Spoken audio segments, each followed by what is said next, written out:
We could experiment. You never ever get round to making bagpipes.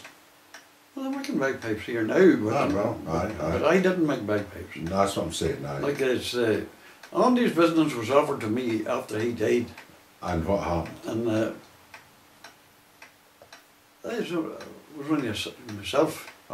And I couldn't see me starting a business at my age. No, it was just too much. I just thought it too much. But then whenever I had grandson come on, he got interested in me. He started.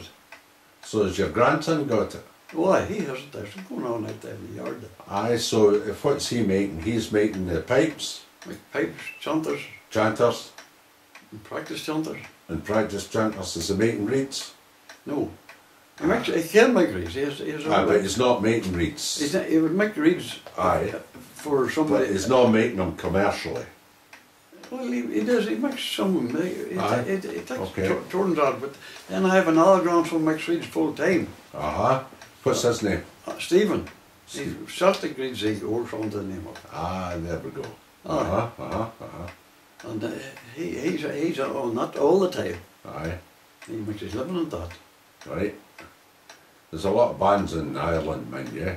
There's a big demand for reeds. Well, there is. Like this area here, there's maybe 6 or 7 bands just within 10 miles of all. That's terrific, And your brother Andy and George is out in Australia, and we'll say hello to Brett Tidswell.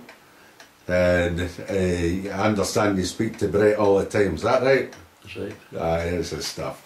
Interesting discussion with Willie McAllister about the reed making and the McAllister side of things. So it's good to contrast these matters and talk about reed making as well.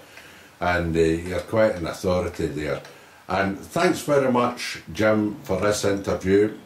I'm just maybe going to take the camera outside and we'll see if we can pan round and discover. But thanks for that just now, and wish you all the best. Okay, Jim?